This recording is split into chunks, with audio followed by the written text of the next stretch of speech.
Eu quero falar pelos irmãos, né, que tem alguns que acompanham a pregação pelo Instagram e a gente não vem posto os louvores. Mas como tem alguns irmãos de outras cidades, de outros estados, a partir da semana que vem, esses irmãos podem entrar às 19 horas. Ali às vezes a gente atrasa um pouquinho, lá para as 19 ou 19h10 no máximo. Nós vamos já colocar os louvores também, para que vocês possam participar também dos louvores da igreja, tá bom? E aí o que acontece? Como não dá para gravar mais de uma hora direto, talvez no momento disso, no momento que está sendo gravado, vai parar a gravação. Mas vocês continuem, porque depois os irmãos conectam novamente. E depois também, se caso acontecer de desconectar durante o início da pregação, você pode continuar aí, porque os irmãos vão conectar novamente até o final da pregação, tá bom? É só um aviso para vocês que estão vendo de outra cidade, que às vezes não pode participar do louvor por conta de que a gente não tem gravado, amém? Nós vamos orar pela palavra. Pai, nós estamos aqui diante do Teu nome, estamos aqui diante do Teu trono com toda a confiança que temos naquilo que a Tua palavra tem falado. E nós colocamos as nossas vidas, essa igreja diante do Senhor, a igreja do Senhor que se espalha em toda a terra, todos os que ouvirem essa palavra, e também os que estão aqui, Pai, os que estão distantes assistindo, os que vão vir depois, nós colocamos todos diante do Senhor, pedindo que o Senhor venha falar aos nossos corações, que o Senhor traga clareza sobre a verdade, que tem o poder de salvar pessoas, porque a Sua palavra declara, Paulo falando isso, Senhor, que ele não se envergonha do Evangelho, que é o poder de Deus para a salvação de todo aquele que nele crê. Não é, Senhor, nós sabemos, uma religião, não é um pastor, não é um padre, não é o Papa, não está em uma pessoa, a não ser na pessoa de Jesus. Sabemos que está na pessoa de Jesus e a salvação vem por esta palavra que revela Jesus. Então nós oramos para que todos que ouçam, compreendam, entendam o Teu grande plano de salvação, o mistério que o Senhor guardou desde o início dos tempos. Ora que o Senhor use a minha boca, agora o Senhor faça fluir em mim, que não seja eu, mas o Teu Espírito falando através da minha vida, em nome do Senhor Jesus. Amém. Amém. Bom, nós vamos ler João, nós vamos estudar em João 5, nós vamos começar no versículo 14, eu vou ler primeiro esse versículo aqui, que é o versículo 14, tá? Que diz assim: depois Jesus encontrou no templo e disse-lhe: eis que já estação, não peques mais, para que não te suceda alguma coisa pior. Aqui, e aquele jovem, né, que o Senhor curou, e aí Jesus fala isso para ele. Alguém tira a gata, por favor? Jesus fala isso: não peques mais, para que não te suceda uma coisa pior. Eu quero falar para vocês, irmãos, sobre a graça de Deus, porque a graça de Deus, quando nós falamos da graça, ela nos fortalece, né? A graça de Deus, ela nos dá ânimo. E Pedro fala assim, esperar inteiramente na graça que é oferecida a vocês. E nós temos toda a esperança nessa graça. Porém, eu quero dizer assim, que a graça, ela não é algo que serve para Deus fazer vista grossa ao pecado. Não é. Eu notei isso aqui, a graça não é Deus fazendo vista grossa ao pecado, mas falando de arrependimento, de perdão, levando em conta as nossas fraquezas com compreensão. A graça, ela mostra o amor de Deus para conosco, os homens e também as mulheres. Quando eu falo homem, eu estou querendo dizer homens e mulheres. Deus ofereceu a graça dele para nós. E a graça dele, ela manda que a gente se arrependa. Lembra lá em Tito, falando assim, que a graça de Deus se manifestou libertadora, né? Trazendo salvação a todos os homens. Por quê? Porque a graça de Deus, ela se manifesta dando a oportunidade da gente se arrepender. A gente se arrepender de tudo que a gente já fez, tudo que a gente já foi. E conhecendo a Deus, ser fortalecidos nele para viver uma vida diferente. E aí o que Deus faz com tudo isso, dentro da graça dele? Ele é muito compreensível, ele leva em conta, sim, as nossas fraquezas. A Bíblia diz que nós temos um sumo sacerdote, né, que se compadece com as nossas fraquezas. Vamos ler esse versículo, inclusive. Porque Deus, Jesus, ele se fez um homem como nós, para que na pele humana, no corpo humano, nas fraquezas humanas, ele pudesse sentir o que cada um de nós, a gente sente também. Lutando contra o pecado, contra a nossa própria natureza ruim, contra a natureza carnal, né? Lutando contra os desafios do dia a dia. E a Bíblia fala assim que Deus pode compreender isso, Ele pode compreender as nossas fraquezas. Isso tudo é graça de Deus. E também Ele nos perdoa. Ele nos perdoa. A graça vem falando de arrependimento e junto com isso ela vem falando de perdão. Então eu me sinto perdoado pelo Senhor. Espero que você também se sinta perdoado pelo Senhor. O problema são as pessoas que não querem se arrepender e que usam isso como desculpa. Então é aí que a graça também, ela fala, não peques mais. Porque é uma necessidade. É possível alguém não pecar mais? Não é possível, né? O próprio apóstolo João fala assim, se a gente falar que a gente não tem pecado, a gente mente. A gente está sendo mentiroso. Porque não é possível que nunca você erre. Não é possível que nunca você peque. Mas quando a gente conhece o Senhor, a gente tem que conhecer o Senhor e ser empolgado com Ele de tal maneira, tem Jesus prazer. Eu quero perguntar para você, talvez você canta isso, você ora isso, você fala isso, lá no fundo do seu coração isso não seja verdade. Se em Jesus você tem todo prazer, se Ele é prazeroso na sua vida, se Jesus é o tudo para você. Porque é isso que tem que ser, Jesus o tudo para nós. Quando Ele é a razão da minha alegria, quando... Pega ela, prende lá e fecha a porta de lá. A gata que está aqui, no meu pé. Ela quer atenção. Ela quer que põe ela lá para beber água. Se puser lá, ela para. Então, Jesus é a razão da nossa alegria, né? Quando Jesus se torna a razão da nossa alegria, a gente quer alegrar o Senhor também, a gente quer mais e mais dele. Porque assim, ó, o que o homem busca? O homem busca a felicidade. Eu sempre busquei a felicidade. E teve uma época que eu achava a minha vida um vazio, tinha medo do futuro. Pensava assim, puxa vida, o que vai ser do meu futuro, né? O que pode acontecer quando eu ficar velho? Hoje eu não me preocupo com isso, porque desde que eu conheci o Senhor, eu confio o meu futuro, a minha vida, tudo ao Senhor. Tudo ao Senhor. E o que acontece, irmãos, quando a gente descobre a fonte da verdadeira felicidade, o nosso prazer, a nossa vontade é que todo mundo também descubra. E nós queremos pregar isso para as pessoas, nós queremos anunciar isso, nós queremos dividir essa alegria, essa felicidade com alguém. Por quê? Porque Jesus é a razão dessa alegria, dessa felicidade. E eu não quero perder isso, então cada vez eu quero agradar mais o Senhor, cada vez eu quero que Ele esteja mais feliz comigo, né? Quando nós fazemos isso, nós lutamos contra o pecado, nós sabemos que o pecado é uma desobediência a Deus. O pecado é o que corta a nossa comunhão com Ele. Como é ruim pecar e você sente que a sua comunhão foi cortada com Deus. Eu quero estar falando aqui um pouco sobre comunhão com Deus, graça de Deus e comunhão com Deus, tá bom? E aí, aqui em João ainda, o capítulo 5 ainda, o versículo 24 e o 28, fala assim, ó. Na verdade vos digo que quem ouve a minha palavra e crê naquele que me enviou, tem a vida eterna e não entrará em condenação, mas passou da morte para a vida. Por que Jesus usou na verdade, quem sabe? Ele falou duas vezes. Alguém sabe por quê? Que é usado dessa forma? Na verdade. É algo importante quando ele fala. É algo importante. É quando você está escrevendo um texto e você quer destacar uma passagem daquele texto porque ela é muito importante. Você grifa ela, ou você pinta, ou você põe entre parênteses, né? Para destacar e dizer assim, olha, presta atenção aqui. Isso é muito importante o que eu estou dizendo. E quando Jesus fala, porque falando não dá para você pintar, né? Alguém já tentou pintar falando? A Dilma talvez tente, né? Porque ela tenta estocar vento. Talvez ela tente pintar também o que ela fala. Mas não dá para pintar o que a gente fala. Então, para destacar e dizer que isso é muito importante, presta atenção, na verdade, vos digo. Quem ouve a minha palavra e crê naquele que me enviou, não é terá a vida eterna, é tem a vida eterna. Que segurança maravilhosa é isso. Como seria se você soubesse que você não tem vida eterna? É ruim, né?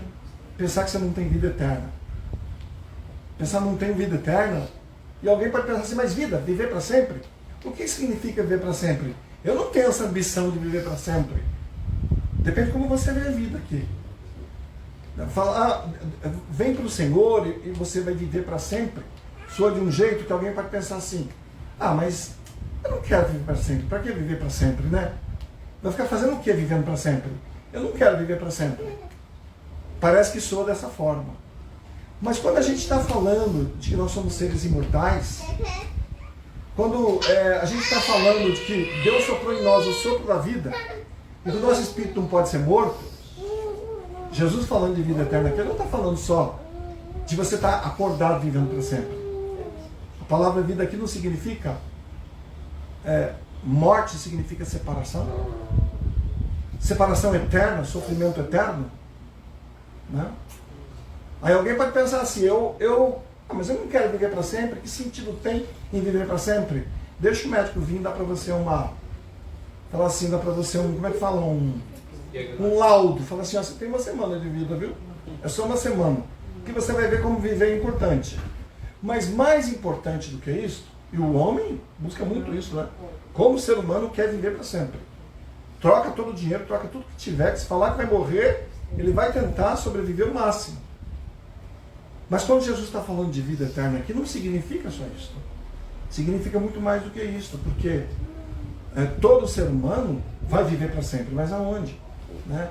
De que forma? Né?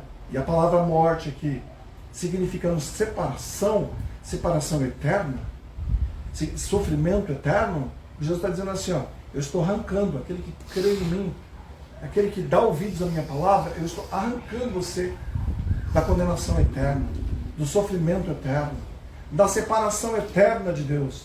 Porque uma coisa é você viver para sempre longe de Deus, na escuridão, onde não há nada, lugar de sofrimento. Uma coisa, porque você fala para mim: você quer viver para sempre? Talvez aqui nesse mundo? Não sei, porque esse mundo é tão corrompido, não tem muita alegria de viver nesse mundo, né? Mas tem muita coisa boa também no mundo. E elas vêm de quem? Do Senhor. Imagina falar assim: você viver para sempre, vai viver para sempre com o Senhor, recebendo só o bem de Deus, só alegria, né? Só comunhão com Deus, só a vida de Deus em você. Aí já mudou a coisa. Então Jesus falando assim: quem crer em mim, quem ouve as minhas palavras, dá ouvidos à minha palavra, esse sentido. Não é só escutar, não. Porque tem muita gente que escutou a palavra de Jesus lá quando ele estava aqui. E tem muita gente que ouve a palavra de Jesus, mas não abre o coração. Né? Então não é o sentido aqui, é quem dá ouvidos à minha palavra, que obedece, né? E crer naquele que me enviou, tem a vida eterna. Precisamos crer naquele que enviou ele. E o que é crer naquele que enviou ele? Crer naquele que enviou ele é que quando Deus manda Jesus ao mundo, envia Jesus ao mundo, o Pai, Deus, para conosco ele tem as melhores intenções possíveis. Ele tem a intenção de fazer o quê? Para que Deus envia Jesus ao mundo? Para ganhar amigos, para ganhar filhos, para fazer amizade. Quando nós decidimos que nós vamos dar ouvido ao Senhor Jesus Cristo, ele vem com a mensagem do quê? De amizade. Ele vem fazer o quê? A reconciliação. Se faz reconciliação entre o casal que brigou e quer se separar. Se faz a reconciliação entre amigos que brigaram e não querem mais conversar um com o outro, se tornaram inimigos. Vem alguém lá e faz a reconciliação. Pode-se fazer a reconciliação entre duas nações que estão em guerra, né? E Jesus vem aqui com a mensagem do quê? De reconciliador, de reconciliação, para nos reconciliar com o Pai. Então a mensagem do Pai é essa, é uma mensagem de: eu quero a amizade de vocês, eu quero reconciliação com vocês. Estou enviando meu filho ao mundo com essa missão, com essa mensagem, uma mensagem de fazer com que vocês e nós sejamos amigos. Então, crer naquele que Jesus enviou, que enviou Jesus ao mundo, é crer nessa mensagem. É crer e aceitar essa mensagem, né, e dar ouvidos àquilo que ele tem para nos dizer. Aí Jesus fala assim que se um rei sabe que tem um outro rei vindo contra ele, com um exército com 20 mil soldados, ele tem 10 mil, ele vai lá sentar e calcular. 10 mil vence 20 mil? se não vence, o que ele vai fazer? Ele vai pedir condições de paz, ele vai mandar lá uma comitiva logo antes que o rei chegue na terra dele e comece a destruir, ele manda lá alguns soldados, com um capitão lá, falar com aquele rei, fala, escuta, o rei mandou dizer, né? Não entra destruindo tudo lá. Nós queremos saber o que é que você quer, para que a gente possa ter paz, que a gente possa vir em paz. Qual é a sua condição? E é disso que o Senhor está falando, que ele quer paz conosco, que ele tem uma condição. A condição é que a gente dê ouvido. Então, como ele está falando que ele é daquele que ele enviou, e também está falando da condição. A condição é obedecer a palavra, dar ouvido à palavra que ele tem falado para nós. E isso nos dá uma certeza, isso nos dá uma segurança, irmão, de que você pode dizer assim, olha, eu quero que os irmãos prestem atenção em mim e deixa só quem está cuidando da Esther cuidar da Esther. Senão todo mundo presta atenção nela, não presta atenção na palavra. E tira a minha atenção também. Então, dar, já tirou. Não pela Esther, pelos irmãos que prestam atenção. Então, é assim, a condição, né, do Senhor é a palavra que Jesus nos dá. E a condição é que a gente não continue vivendo no pecado. Não é assim, é uma graça que você continua vivendo no pecado. Não, mas Deus nos dá capacidade, a graça de Deus, ela nos capacita a viver acima do pecado, como eu sempre falo. Por que ela nos capacita a viver acima do pecado? Antes não tinha isso. Antes, quando a gente não conhecia Jesus, a gente não tinha condição de viver acima do pecado, de vencer o pecado. Porque nós tínhamos a natureza que nós recebemos de Adão. Essa natureza é aquilo que eu sempre ensino, que o pé de limão só consegue dar limão. Se a gente receber uma natureza pecaminosa, ela só consegue produzir pecado.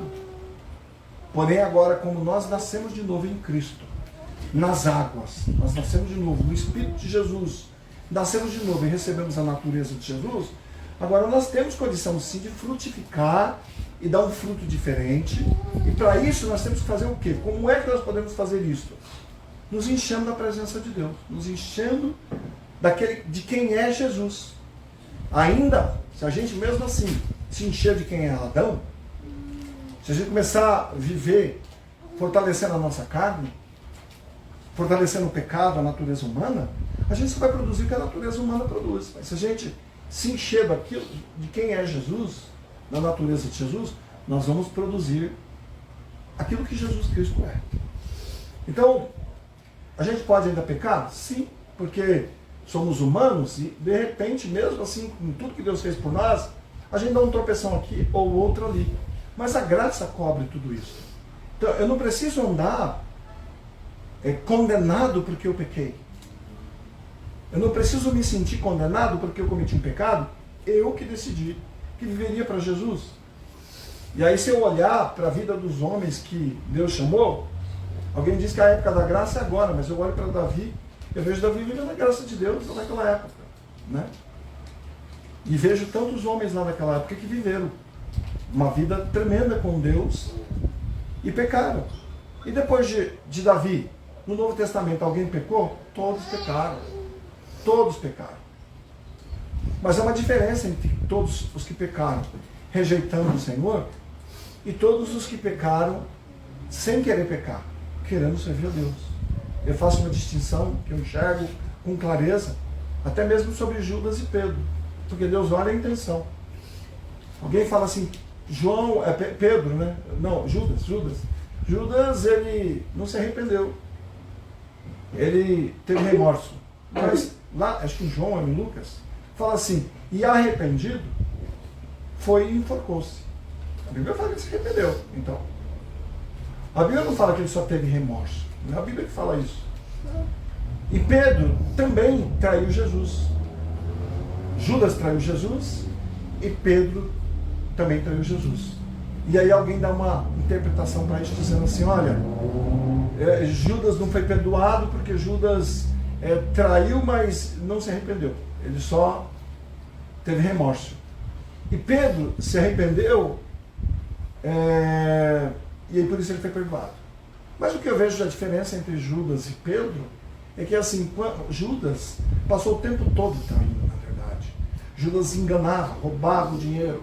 Judas o tempo todo deve ter sido ali chamado a atenção diante de Jesus e o tempo todo fazia o programa, programava para vender Jesus. Isso estava no coração de Judas. Judas era alguém que odiava o Senhor, né? Alguém que estava ali para desfrutar dos benefícios, mas não amava Jesus. Ele traiu querendo trair. Pedro não, Pedro é alguém que amava Jesus. Pedro, na hora que Jesus falou para ele que eles iam se dispersar, ele falou assim: eu morro, mas não te nego. Então Judas traiu querendo trair. Pedro traiu declarando que morreria por ele, com outra intenção. Na hora da dificuldade, ele não conseguiu. Ele acabou traindo, mas com um coração de não trair.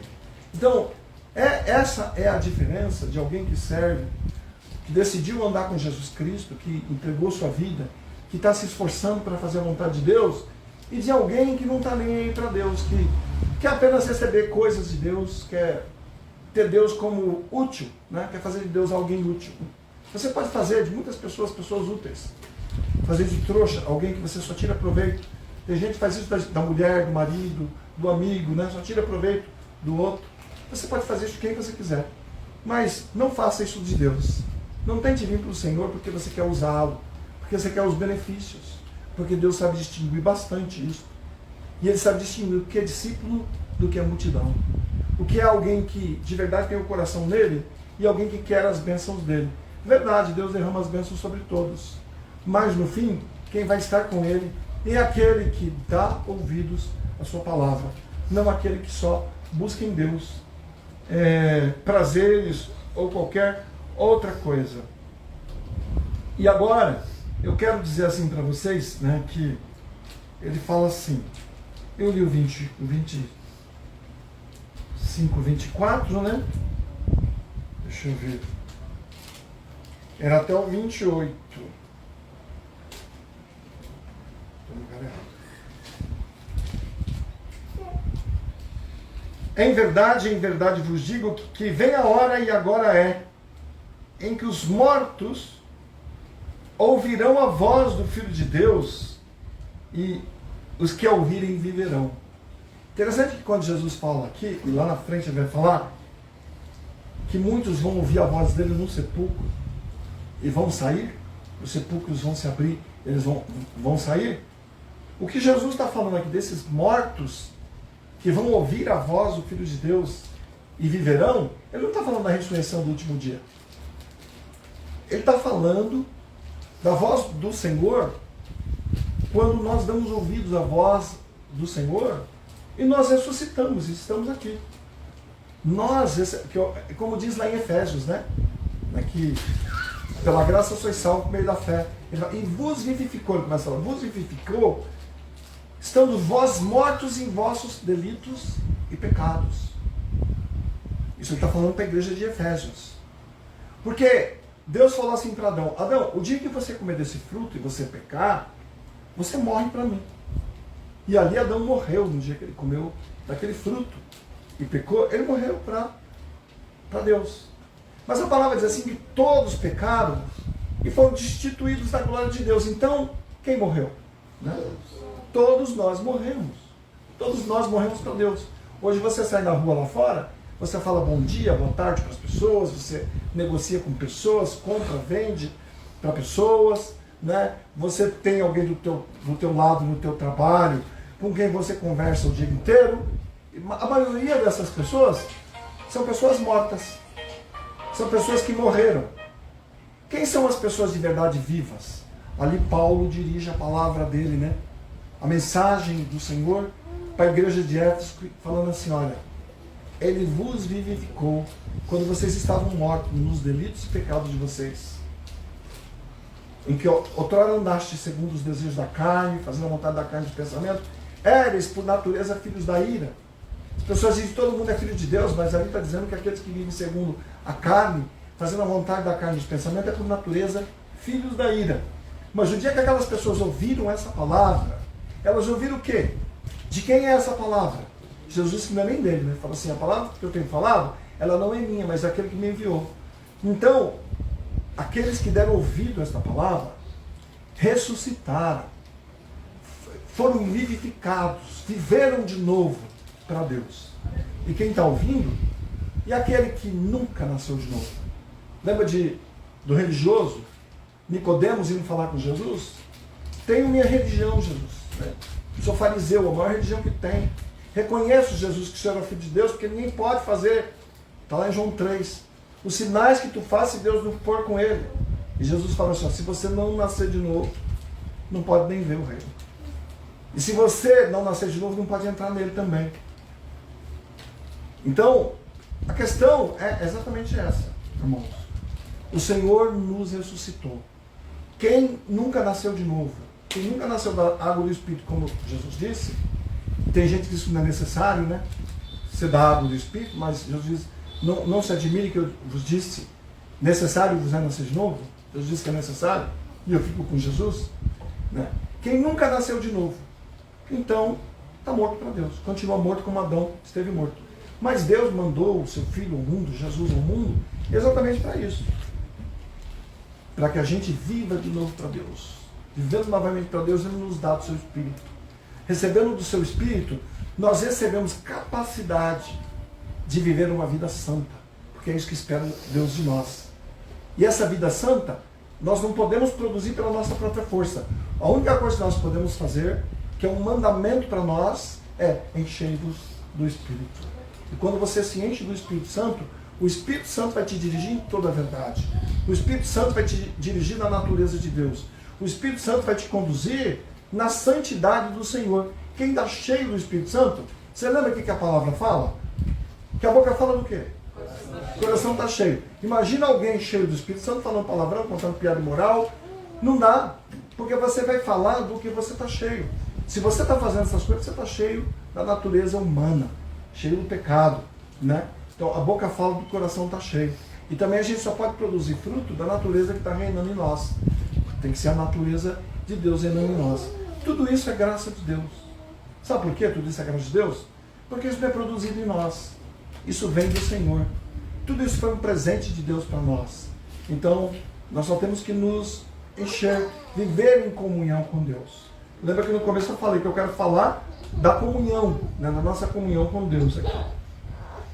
E nós vamos ler. Deixa eu ver um pouco mais aqui, ó.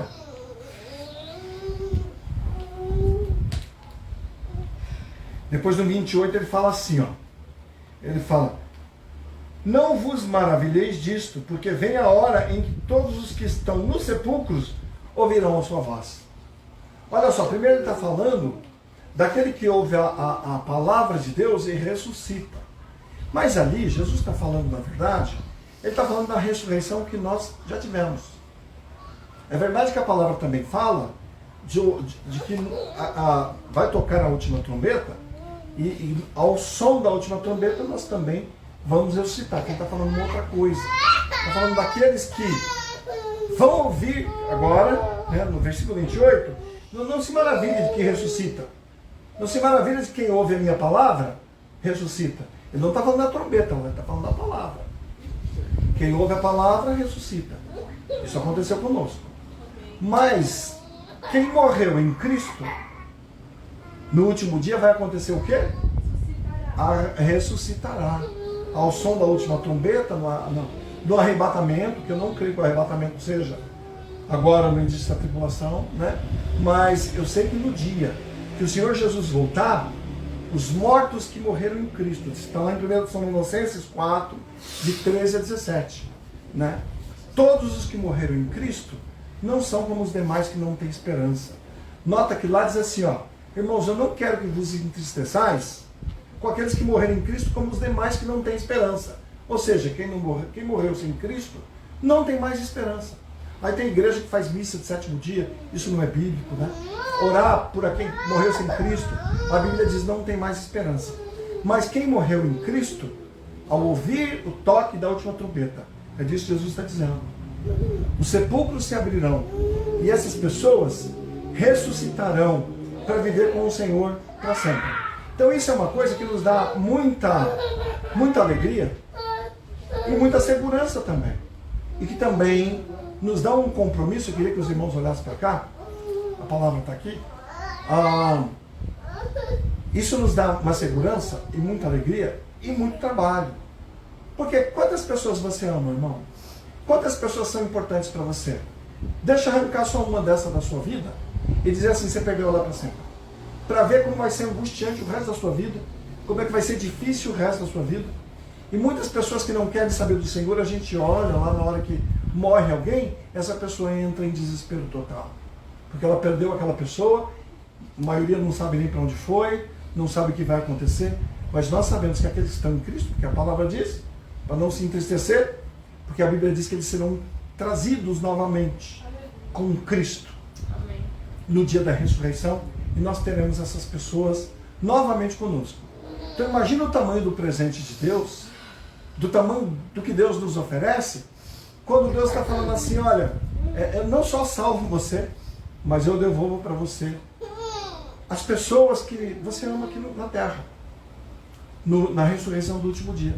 Tudo que você tem que fazer é ganhar essas pessoas para que elas estejam em mim. Porque quem estiver em mim vai ressuscitar e você vai tê-las para sempre.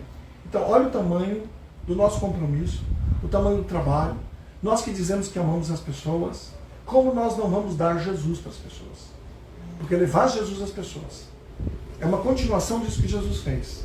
Deus dizendo para o mundo, olha, eu quero amizade com vocês, eu quero a paz novamente com vocês, estou mandando meu filho aí para dizer para vocês, tem uma condição de paz, e o meu desejo é que haja paz entre mim e vocês. Será que é pequeno o desejo de Deus para que a gente tenha paz com Ele, para que a gente seja amigo dele? Imagina você desejar uma coisa tanto. Quanto é que você deseja tal carro? Quanto é que você deseja casar com aquela moça? Qual é o tamanho do seu desejo para conquistar a fazenda que você está sonhando em comprar? É um exemplo que eu estou dando. Você demonstra o quanto você deseja de acordo com o preço que você está disposto a pagar. E aí, o que demonstra o coração de Deus, ele demonstra o quanto Deus deseja essa nossa amizade, o quanto Deus deseja que a gente se torne filho. E depois de se tornar filho, então, a palavra diz assim que antes a gente era inimigo, ele esteve disposto a pagar um preço. Qual foi o preço? O filho dele. Imagina, qual é o preço, Deus, que o Senhor está disposto a pagar? O Senhor está disposto a dar toda a terra para o ser humano? O Senhor está disposto a dar o universo? Não, o universo é pouco. Deus falou, o universo é pouco. É o preço com que nós somos avaliados. Sabe qual foi o preço que Jesus foi avaliado? O profeta fala assim, belo preço esse que me avaliaram, 30 moedas de prata. Esse foi o preço que o ser humano falou, é isso que Jesus vale. Esse foi o preço que Judas pagou por Jesus. Mas é o preço de que muitos seres humanos também fazem semelhantes a Judas, né? Traem Jesus. E qual é o valor de Jesus? O valor de Jesus é uma moça que passou na minha frente hoje. O valor de Jesus é um trabalho que eu tenho. O valor de Jesus, eu não troco Jesus, eu troco Jesus por um trabalho, eu troco Jesus por uma moça, eu troco Jesus por um dinheiro, eu troco Jesus pelo meu comodismo, pela minha preguiça, pelo pecado, por um momento de prazer, eu troco Jesus. Qual é o preço de Jesus para você? Mas só que quando Deus foi nos avaliar, Ele nos avaliou da seguinte maneira. Ele falou assim, sabe qual é o preço que eu pago para você? O preço que eu dou para você não se acha nesse mundo. Porque a Bíblia fala assim, que não fosse comprado com coisas corruptíveis como prata ou ouro. Prata e ouro, o homem troca tudo por prata ou ouro aqui na terra. Você fala de tesouros para os homens, eles roubam, matam, enganam, fazem tudo, traficam, matam o outro na droga para conseguir riquezas. E Deus fala, não, nada disso tem valor. O valor que você tem para mim é muito maior que esse. O valor que você tem para mim, eu vou dar o meu filho para você, para mostrar. Para mostrar assim, quanto é que eu fui lá na bolsa de valor e falei, não, está avaliado em tanto. Está avaliado o valor. O valor de alguma coisa é o valor que as pessoas estão dispostas a pagar por ele, por aquela coisa. E o valor que Deus deu a nós é o valor da morte do próprio filho. Ele não achou nada. Note bem, a palavra de Deus diz que Deus não encontrou nada na terra para nos comprar. Que a única coisa que ele achou que equivalia o valor por nós é a vida do filho dele. E ele deu por nós a vida desse filho. Aí Paulo fala assim, imagina se quando a gente era pecador, Deus falou, olha, como pecador eu pago isso por ele. E a Bíblia fala que nós éramos escravos do diabo, né? Por isso o homem vai para o inferno. Porque o homem, sendo escravo de Satanás, cada senhor faz do seu escravo o que quer. O inferno foi preparado para Satanás, ele vai para lá, vai levar seus escravos. Mas Deus resolveu nos comprar. É o que diz a palavra redenção. Nós somos redimidos por um preço justo, pelo preço do sangue do Filho de Deus. Ele olhou para nós, pecadores, inimigos, e falou, esse inimigo aí, o valor que ele tem é o valor da morte do meu filho. E ele fala, e agora que nós somos amigos dele? O que será que Deus nos está disposto a pagar por nós? O que Deus nos está disposto a fazer por nós? Então, quando nós falamos de graça de Deus, tudo isso é a graça de Deus, é a bondade de Deus, é a graça maravilhosa do Senhor pelas nossas vidas. A inimizade nunca parte de Deus. A inimizade parte do homem que insiste em que é do jeito dele, que insiste, eu não me vou render, eu não vou me render ao Senhor, mesmo que ele demonstre esse amor todo, mesmo que ele demonstre tudo isso, eu não vou me render. Então aí já não é mais graça, aí a gente entra numa outra fase, numa outra coisa que se chama justiça, porque a graça abrange tudo isso, toda essa oportunidade, todo esse amor, todo esse valor com que Deus nos valoriza. Mas o homem decidindo que eu quero ser injusto mesmo assim, eu quero mesmo assim ficar distante de Deus, eu quero mesmo assim continuar sendo um pecador, eu quero ser injusto mesmo assim, aí nós não estamos mais falando de graça, nós estamos falando de justiça. Então Deus passa a ser justiça. Então o que é graça de Deus? Graça de Deus, irmãos, é o que nos justifica, nos santifica, nos purifica, nos dá a chance de voltar. Mas graça de Deus não é aquela que faz vista grossa ao pecado, aquilo que está errado, aquilo que é oposto a Deus. Sim? Então, eu quero, como eu estava falando de comunhão com Deus, porque uma das coisas que a graça nos dá é a comunhão com Cristo e a comunhão com o Pai. Nós vamos ler agora o capítulo 5 ainda, mas nós vamos ler do versículo 39 ao versículo 40, tá? Fala assim, ó. Examinais as escrituras, porque vós cuidais ter nelas a vida eterna, e são elas que de mim testificam. Não quereis vir a mim para terdes vida. E não quereis vir a mim para terdes vida. Jesus está falando isso com os fariseus, né? Com os judeus, com o povo que cria nas Escrituras, esperava o Messias, sabia que o Messias era a esperança para toda a terra, que havia essa promessa. Então eles ficavam minuciosamente lendo as Escrituras, porque é aqui que está a salvação. A salvação está nela. E Jesus fala, sabe por que está nas Escrituras a salvação? Não é porque a Bíblia é um livro que algumas pessoas pensam, né, que fica repetindo essas palavras, e elas são mágicas, e acontece alguma coisa quando você repete ela. Então, quando Jesus ensina a oração do Pai Nosso, tem gente que pensa isso, que ela repetindo, Pai Nosso que está no céu, santificado, repete aquilo achando que ali são palavras mágicas, e que repetindo aquelas palavras alguma coisa acontece. Mas você não vê os apóstolos repetindo o Pai Nosso. Eles oram outras orações, mas dentro daquele modelo de oração que Jesus ensinou. Porque não é questão de ser algo mágico, né? A palavra não é algo mágico. A palavra revela Jesus. É por isso que a palavra salva. Porque através dela nós conhecemos aquele que é a verdade, aquele que é o caminho de volta para o Pai, que ele falou, ninguém vem ao Pai. Não é vai. É ninguém vem ao Pai senão por mim. Então não tem outro caminho para levar ao Pai. Tem gente falando, meu caminho é a religião tal. Mas o caminho, a Bíblia fala assim, ó, no último versículo de João, capítulo 3, se não me engano, fala assim, aquele que tem o Filho tem a vida. Aquele que não tem o Filho de Deus, sobre ele permanece a ira de Deus.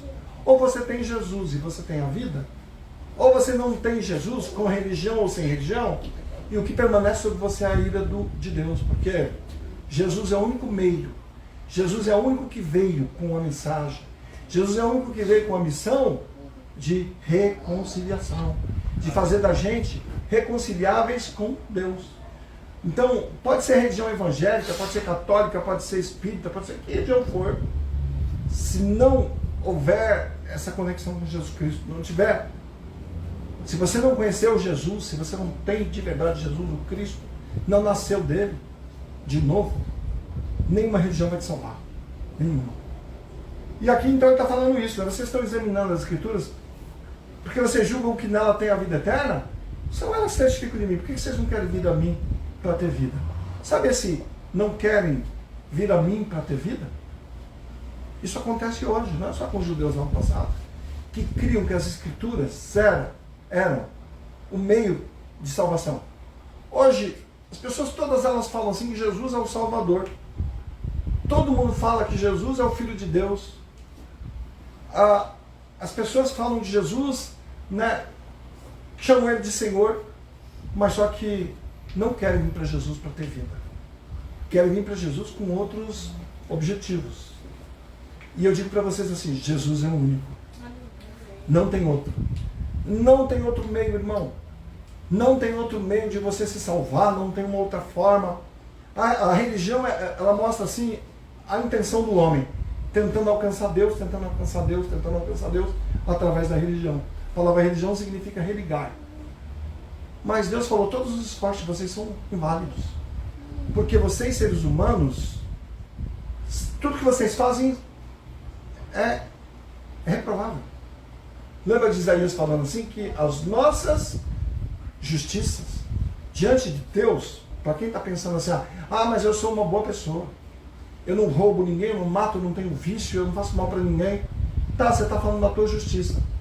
E Deus lá em Isaías, se não me engano, é o capítulo 49 ou 59, o versículo eu não lembro, fala assim, que as nossas justiças para Deus é como trapo de imundícia. Deus olha para aquilo da sua bondade, para aquilo que você pensa que você é uma boa pessoa, e ele fala, é nojento. Trapo de imundícia era o pano que a mulher usava se limpar nos dias das mulheres. E aí Deus diz que é isso que ele vê quando você tenta praticar a sua justiça para com Deus. Deus espera que você tente ser justo pelos teus esforços. Quando nós falamos aqui de obedecer ao Senhor, nós falamos de obediência. A obediência não é porque ela te faz você ser justo diante de Deus pela sua obediência. O que faz você ser justo diante de Deus é o ato de Jesus Cristo. A sua obediência diante de Deus só significa uma coisa, que você reconhece Ele como Senhor, que você se submete, que você se rende. E quando você se rende, é Ele quem te justifica. E nós somos justificados, então, por causa disso. E sem Jesus não adianta a nossa bondade. Nós não conseguimos. Então Jesus é único. É único. Não tem ninguém igual a Ele.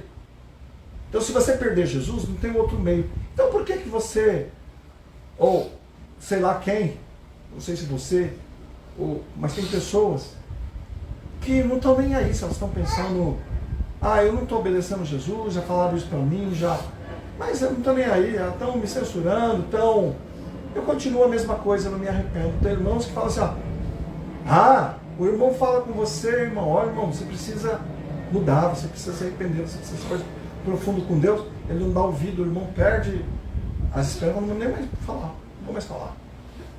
Aí o irmão fala assim, nossa, Deus falou comigo.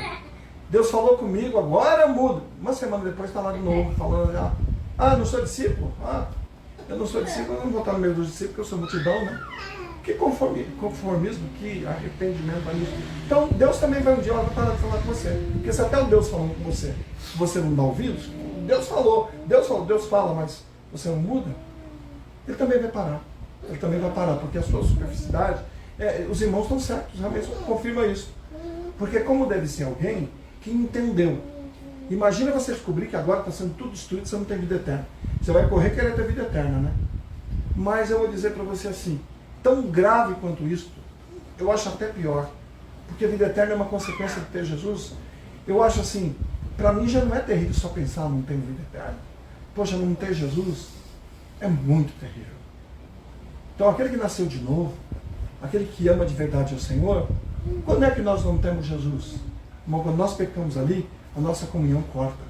Não é terrível isso? Você corre pedir para Deus perdão e você sente aquela tristeza. Quebrou. Às vezes você não quer nem se perdoar, como eu fui horrível.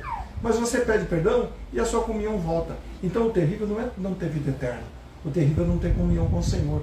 O terrível é perder esse Deus maravilhoso. O terrível é perder esse coração que Jesus tem. Perder esse Jesus que Ele é. Eu lembro, e já falei muitas vezes para vocês, né, de tantos demônios que eu já expulsei, mas teve um que quando eu falei assim, demônio, eu estou falando em nome de Jesus. Ele virou para mim e falou assim, Jesus?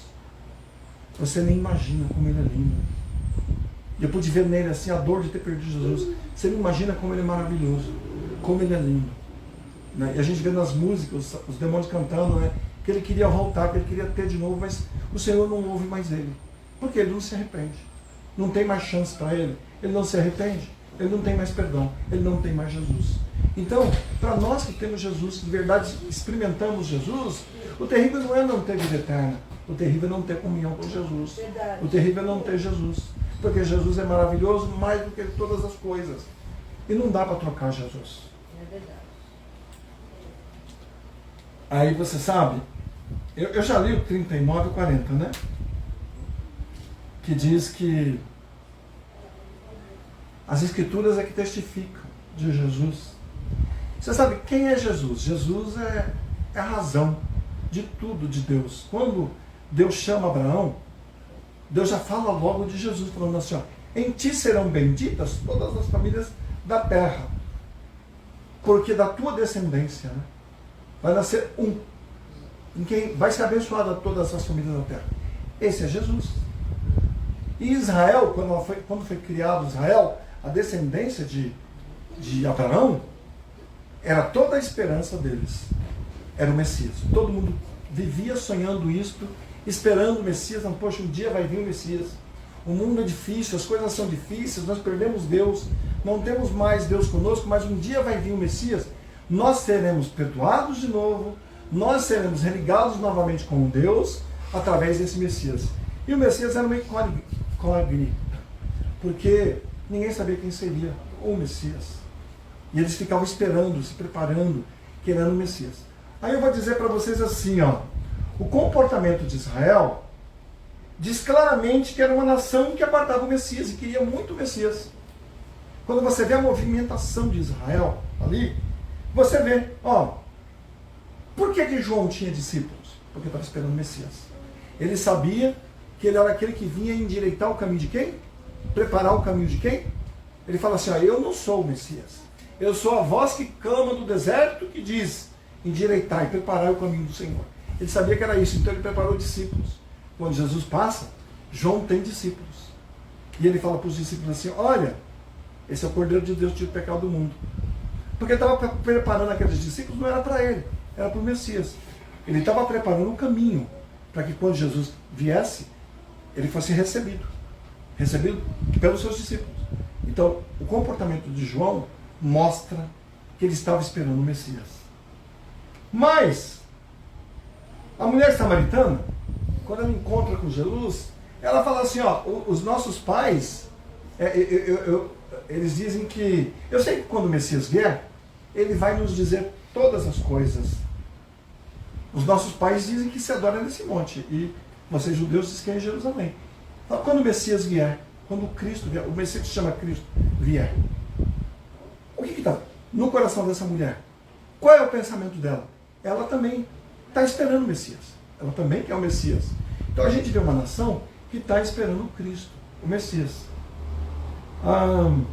Os próprios fariseus falam assim, se tu é ele, diz logo. Por que você fica em segredo? Jesus fala assim, ó, eu já tenho mostrado para vocês, através dos sinais que eu tenho feito, já tenho mostrado para vocês. Mas eles, apesar de Jesus estar demonstrando, eles se faziam de cegos, não queriam se render a Jesus. A verdade é que não queriam se render. Eles tinham muitas coisas importantes para se render. Eles tinham a glória deles. Jesus falou, como é que vocês podem crer se vocês buscam a glória uns dos outros? A glória, eu sou uma pessoa importante, né?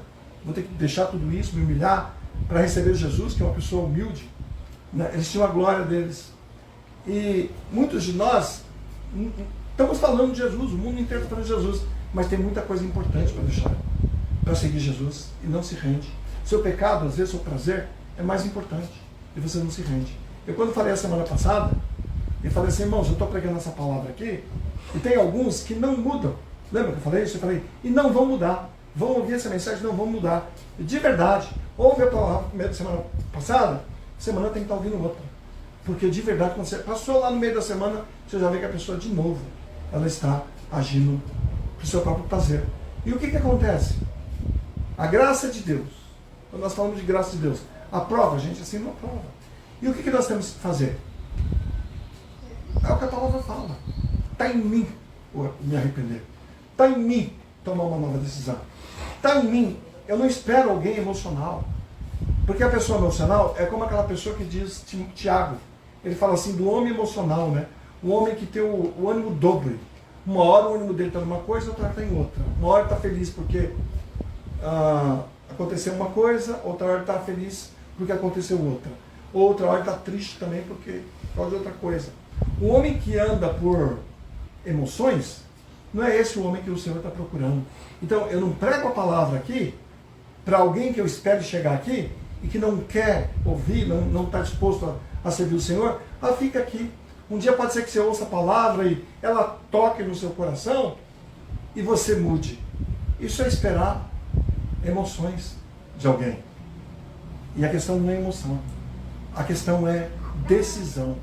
Alguém que toma a decisão de andar com o Senhor, esteja chovendo ou esteja sol, esteja bom ou esteja ruim, ela tomou a decisão, ela vai andar no caminho que ela determinou que vai andar.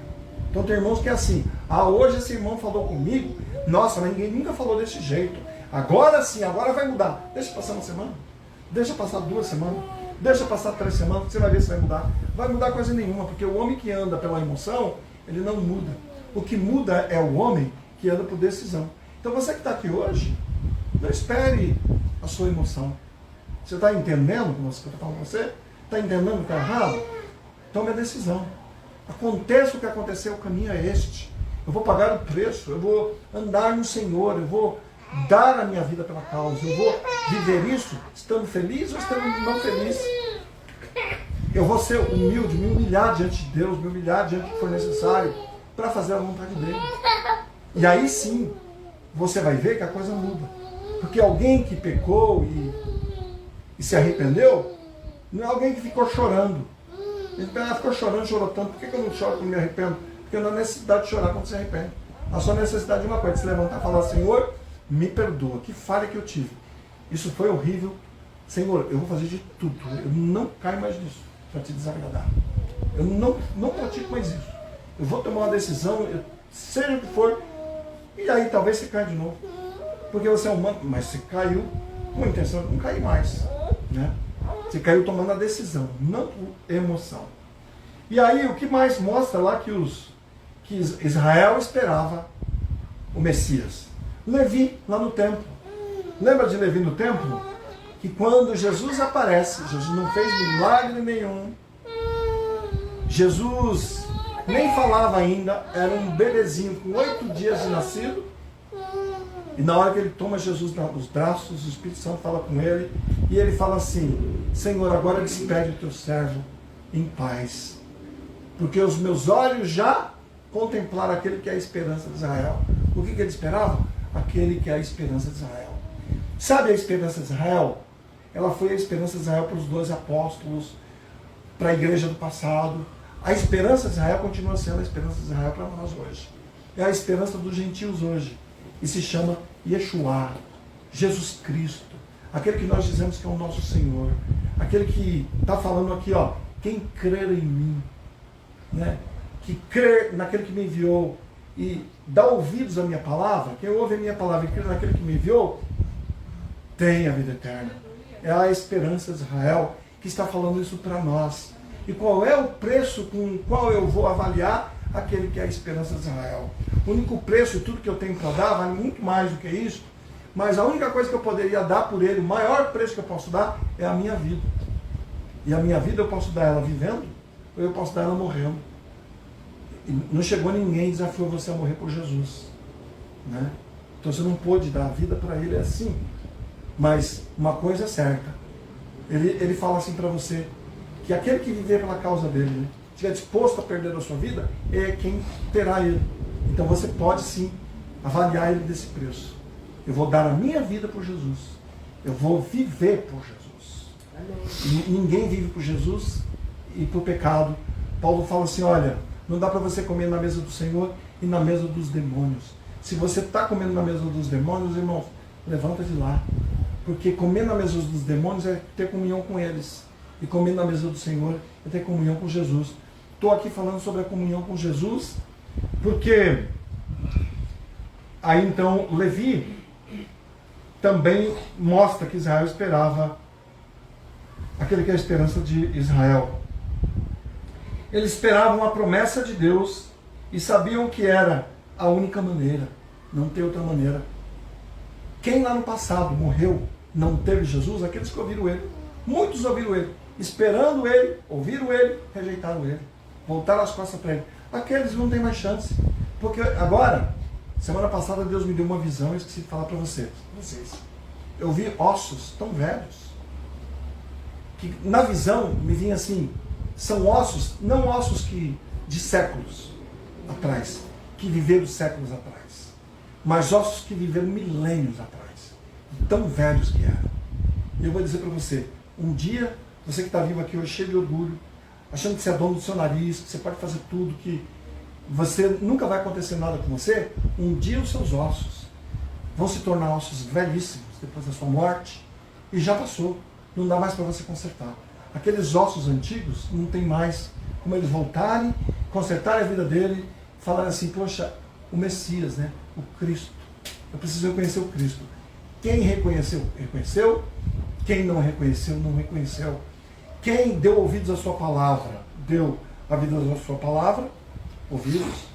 Quem creu naquele que ele enviou, creu naquele que ele enviou e teve a vida eterna e vai viver para sempre. E quem não creu não tem mais chance. E é a nossa vez. É a nossa vez. Mas a sua vida vai passar, assim como passou a deles. E aqui estarão outras pessoas tendo essa chance. Então, falando de tudo isso, que Jesus é único, né? Que Jesus é a própria verdade.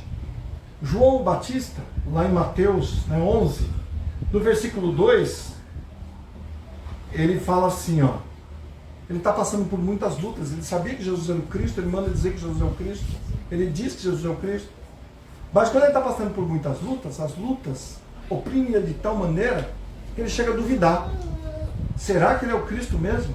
E ele manda lá perguntar se ele é o Cristo. Às vezes a gente passa por lutas, irmãos, que abala a nossa fé, que nos atinge, né? Que a gente quer, será que Deus está comigo mesmo? Será que... Mas a nossa decisão é sempre olhar para Ele. E aí Ele manda perguntar para Jesus, és tu aquele que devia vir? Ou nós devemos esperar outro? Porque eu estou passando por tanta luta aqui, não acontece nada. Eu estava crendo aí e estava esperando no Senhor. Ele era primo de Jesus. E mesmo assim, será que é o Senhor mesmo? O Cristo? Mas ele também estava esperando o Cristo. E aí,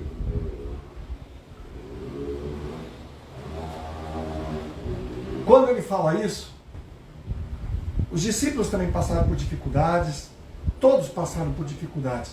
Ninguém vai chegar diante de Deus e ser vencedor porque foi fácil, porque não foi para ninguém. Pessoas vão chegar diante de Deus e falar, venci, porque se arrependeram e porque obedeceram. Porque não foi fácil para ninguém. Para os discípulos nunca foi fácil, né? E muitos largaram Jesus, como estou dizendo aqui, apesar de saber que Jesus era ali a verdade. Você lembra dos discípulos largando Jesus? Que a Bíblia fala que por causa disso muitos deixaram de seguir Jesus, porque Jesus era muito sério, radical. Hoje se prega um Jesus que não é radical, é graça. Essa graça que se prega mostra um Jesus que não é radical. Mas o Jesus que veio na terra, eu vejo ele sendo radical. E ele deixava aí mesmo. Então, quando vários discípulos deixaram de segui-lo, respondendo aquilo que João perguntou, né? És tu mesmo o que devias vir? Aí ele vira para os discípulos e fala assim, vocês querem ir também? Se vocês quiserem, vocês também estão livres para ir. Então eles respondem assim, para quem iremos nós? Só tu tens palavra de vida eterna. Ou seja, tu és único, não tem outro. Se eu perder o Senhor, eu não tenho outro meio, não tenho outro jeito, não tenho... O diabo te engana, sabe? Ele te engana te dando alguma coisa que você sinta prazer. Sabe, às vezes você está lá no pecado sexual, ele está te enganando, te dando um prazer, trocando o Messias por esse prazer. Você está lá nas drogas, também. Ele está te enganando, está num momento de prazer para você. Drogas não dão vida eterna. O momento sexual não dá vida eterna. Uma pessoa que você olhou e você falou, nossa, que lindo, que linda, não dá vida eterna. E nem sequer tem um relacionamento eterno com você. Dura, às vezes não dura nada.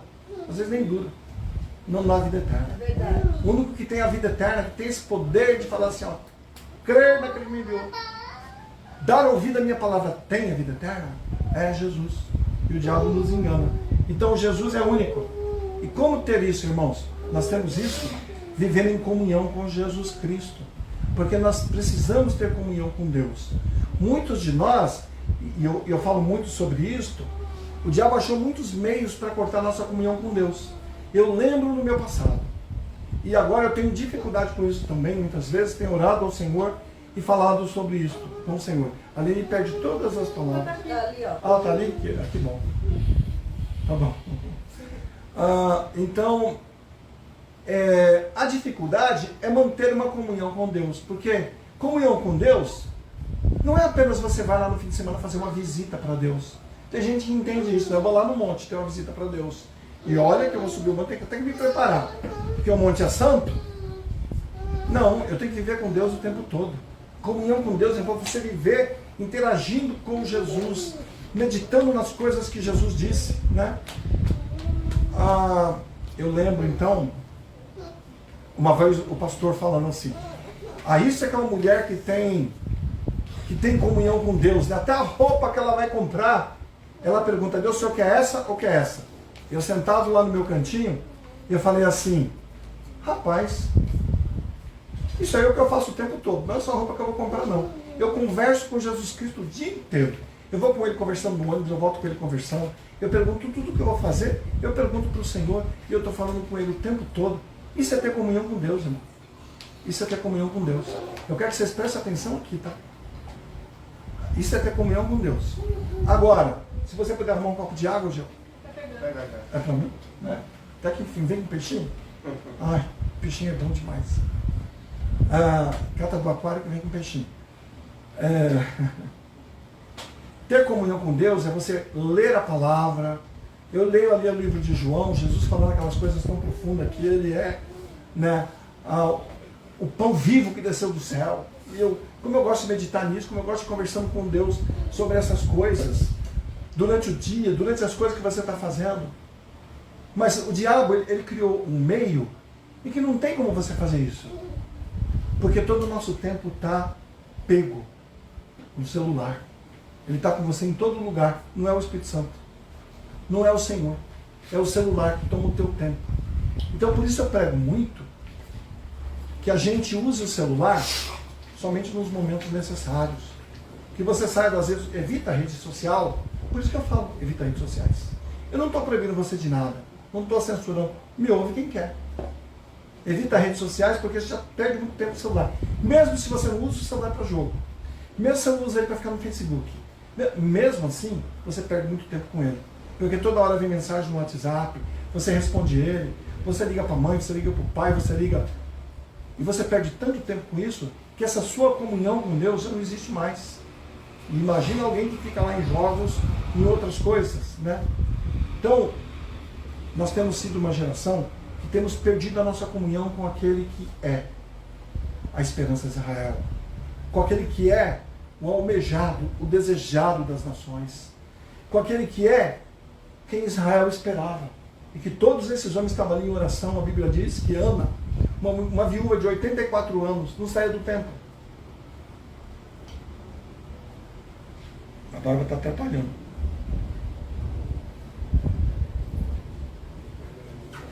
O copo é muito largo. Pegou tão pouco que não levou. Já acabou. Então, ela era uma viúva, não saía do templo, orando, jejuando. E esse Simeão que pega Jesus nos braços, ele também fala a mesma coisa. Cuidado para que se acabar, você retoma aí para os irmãos não perderem. Não, acabou a água lá. Não, tá aqui. Aí o que acontece? Nós temos perdido isso.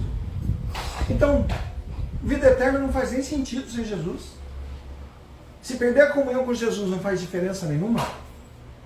Se perder Jesus e trocar Jesus por o preço é esse lixo desse mundo pelo qual você troca Jesus, para que a vida eterna não fala? Não tem realmente motivo para ter vida eterna. Se você se conforma com isso, se mesmo você entendendo que você tem perdido a comunhão com Jesus, Você não para e a sua consciência não diz assim para você. A sua consciência não diz, e quando os irmãos dizem você não ouve, quando a sua consciência diz você não ouve, quando o Espírito Santo diz, você não ouve, porque Deus fala por um, fala por outro, fala pela palavra, e você continua. Então não tem sentido ter Jesus mesmo. Não tem sentido.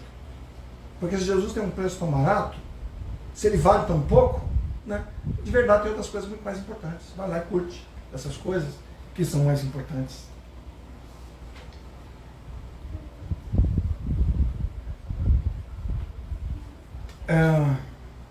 Aí os discípulos dizem isso: para quem iremos nós? Só tu tens palavras de vida eterna. Outra pessoa foi Natanael, que Jesus fala, eis aí um israelita verdadeiro em quem não há dolo, que não tem mancha, né?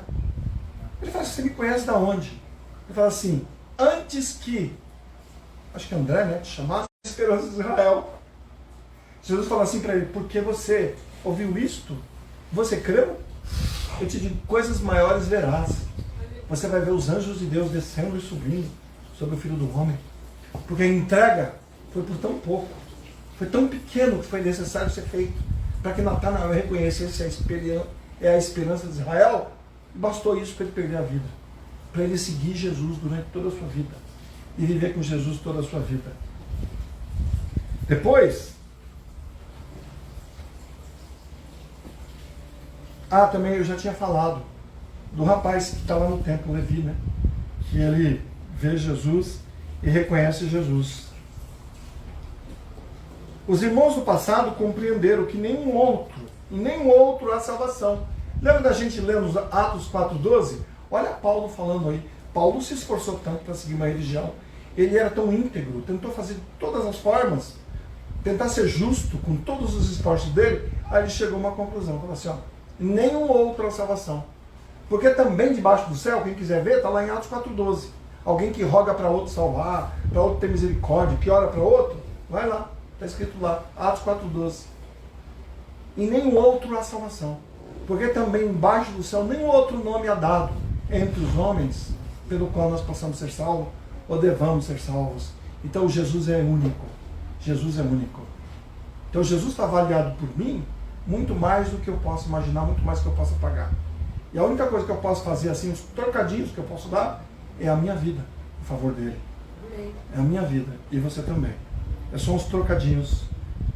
Os apóstolos que morreram em seu nome também. E João 6,24, aqui não salvou, eu vou ter que ler lá. Fala assim, João 6,24. Sim, eu quero ler João 6,24, que eu quero mostrar algo aqui para vocês. Olha o que acontece aqui.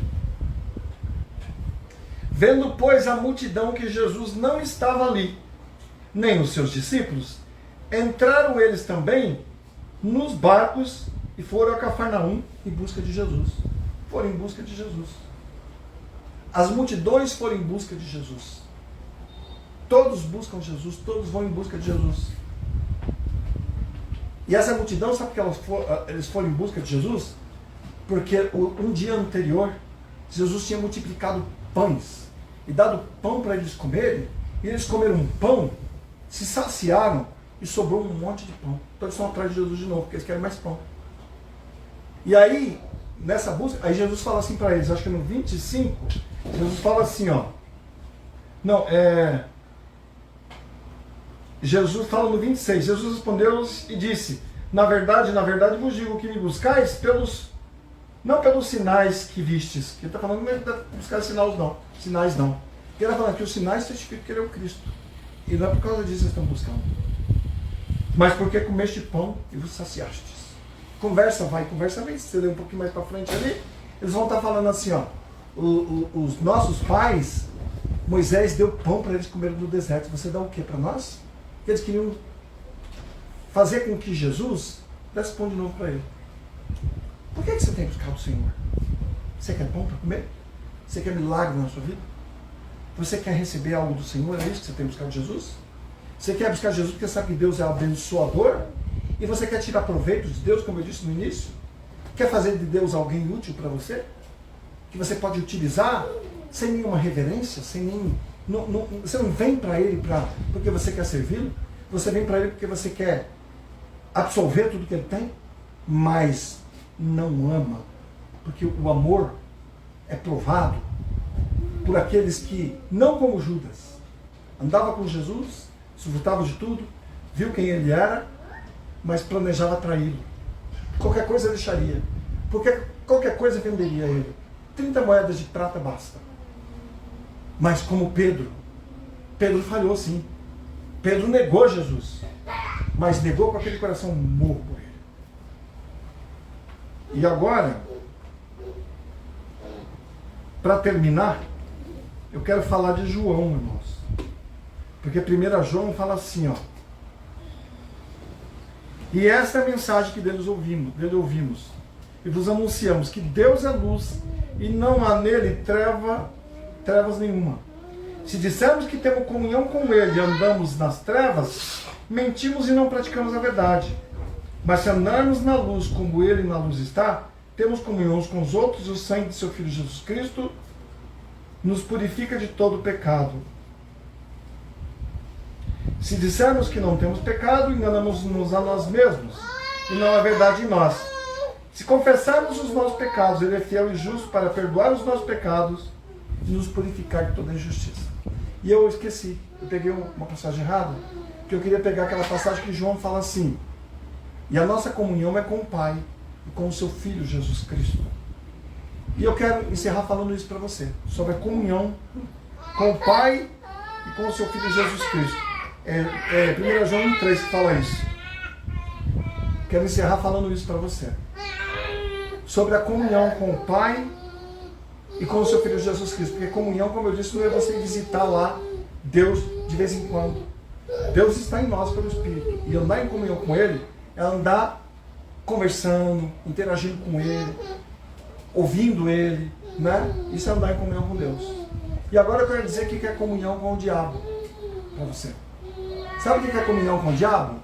É você andar pensando nas pernas de alguém. É você andar cobiçando essa, cobiçando aquela. É você andar maquinando mal. É você andar cheio de ira no seu coração. Porque é difícil ter comunhão com Deus, né? Mas andar meditando nessas coisas não é. Andar ali pensando em malícia, né? Nos ônibus, onde você anda. Isso é comunhão com o diabo, não é comunhão com Deus. Então, irmãos, não podemos comer da mesa do Senhor e da mesa de Satanás. Deus é tão misericordioso conosco, e terminando aqui, falando da graça de Deus, Ele disse assim que Ele deu um sacerdote para nós, é um sumo sacerdote. O que é um sumo sacerdote? É o chefe de todos os sacerdotes. Porque nós também somos sacerdotes. Mas Ele nos deu um sumo sacerdote, que Ele diz assim que não é um que não possa se compadecer das nossas fraquezas, que compreende as suas fraquezas, que compreende as suas necessidades, as suas lutas, as suas dificuldades. Mas um que, como nós, foi em tudo tentado e nunca pecou. E Ele se tornou um ser humano para quê? Para passar por tudo isso e ver como tudo isso é difícil. Como a nossa vida é difícil. Então Deus, o Senhor Jesus Cristo, não é Ele que está pesando sobre você porque você pecou ou porque você deixou de pecar. Não é Ele que está falando assim, estou te reprovando, vai lá para o inferno, ou vive aí uma vida triste, cabisbaixo. Não é Ele que está falando isso. Porque o que o Senhor Jesus Cristo quer e espera de você o tempo todo é um ato de arrependimento. É um ato de reconhecimento. Fala, poxa, Ele fez tudo isso por mim, por que eu estou aqui assim, dessa maneira? Porque o diabo, sim, é aquele que faz você pecar, tenta você. Eu vi até, falei para ele, o diabo faz isso, o diabo fica tentando o tempo todo para você fazer a coisa, quando você faz, ele começa a te acusar. Então ele ficava com o Datena, vai, pode vir bater comigo na cadeira. Não, desafio, se você é para homem, vem e faz. Agora ele foi, deu uma cadeirada nele e começava, me bateu, sabe? O diabo faz isso. Ele tenta você o tempo todo, vai lá, pratica, faz, não vai acontecer nada, não tem ninguém vendo. Vai, você vai ser feliz, você vai cumprir o seu desejo, você vai matar a sua vontade. Quando você faz, aí a consciência começa a pesar, porque é o diabo falando nela. Ó, você não vale nada. Você não devia nem estar com aqueles irmãos lá. Você é pior do que todo mundo. Se eu fosse você, eu não ia mais. Isso é Satanás. O Senhor é o sumo sacerdote que se compadece das nossas fraquezas, que espera-se um arrependimento. Porque se não há arrependimento, não há perdão. Mas quando há arrependimento, há perdão. Amém. Amém? Então é isto. A mensagem é essa.